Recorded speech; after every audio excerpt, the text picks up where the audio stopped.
স্বাদের জন্য খ্যাত চাঁদপুরের ইলিশ পদ্মা মেঘনার এই ইলিশের দাম এবার আকাশচুম্বী। নদী ধরা থেকে বাজারে বিক্রিকালে অনেকবার হাত বদলে বেড়েছে এই দাম। সামনের সিজনে ইলিশের দাম কমবে বলে ধারণা মৎস্য সমিতির নেতাদের। অমরেশ দত্ত জয়ের রিপোর্ট, জানাচ্ছেন শাশ্বতী সরকার। চরভৈরবী হতে ৬০ নল পর্যন্ত মেঘনা ও পদ্মার প্রায় ৭০ কিলোমিটার নৌপথ এলাকা ইলিশের অভয়ারণ্য হিসেবে পরিচিত। কিন্তু মাছ ধরায় নিষেধাজ্ঞা ও ক্রেতার চাহিদা অনুযায়ী যোগান না থাকায় বেড়েছে ইলিশের দাম। সময়ের সাথে পাল্লা দিয়েই দিন দিন সাধারণের নাগালের বাইরে চলে যাচ্ছে এই সুস্বাদু মাছের দাম। ক্রেতাদের অভিযোগ, নদীতে মাছ ধরা থেকে বাজারে বিক্রি পর্যন্ত বেশ কয়েকবার হাত বদলে বাড়ছে মাছটির দাম। জেলেদের দাবি, চলতি মৌসুমে নদীতে পর্যাপ্ত ইলিশ আসেনি।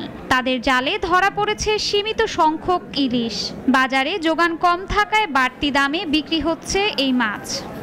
মাছের সংখ্যাটা একেবারে কম, যার কারণে মাছের রেটটা খুব বেশি। এখন গাং গেছে গা, সব শুকায় গেছে গা, সব চরবায় গেছে গা, এখানে কোনো নায়াল নাই, এই কারণে নদীতে কোনো মাছ নাই। বাজারকে ১০০-১৫০ ব্যবসা করি, মাছের দাম বেশি, মানুষের নেয় কম। দেখা গেছে এখন মাছ কম দিকে দামটা একটু বেশি, আর যখন মাছটা একটু বাড়বো নদীতে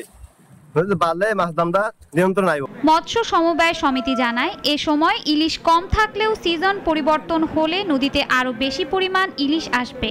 রেট অলরেডি অটোমেটিক কমে যাইব।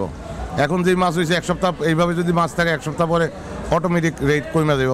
পার কেজিতে ২০০-৩০০ টাকা, ৪০০ টাকা। দেশের বিভিন্ন জায়গায় ইলিশ পাওয়া গেলেও চাঁদপুরের ইলিশের স্বাদ ও চাহিদা ব্যাপক।